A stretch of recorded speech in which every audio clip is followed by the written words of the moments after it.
వచ్చావా? నీ భార్య ముందే నిన్ను చంపి ఇకపై ఎవరైనా మా జోలికి రావాలంటే భయపడేలా చేస్తా. అది చూద్దాం. నిన్ను ఈ రోజు లాకప్ లో వేయకపోతే చూడరా ఓడుకొడుకా.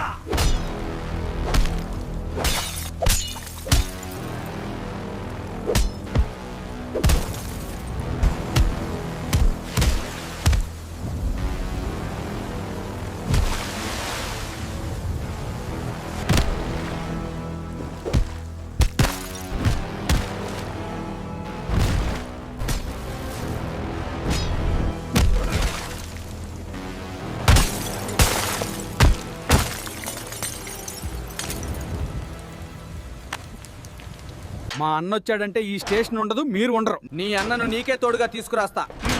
లే, నా తమ్ముడిని అరెస్ట్ చేస్తారా? మన వాళ్ళందరినీ పిలవండి, ఆయుధాలతో రండి. ఈ ఊర్లో పోలీసు వాళ్ళు గాని పోలీస్ స్టేషన్ గాని ఇక ఉండకూడదు.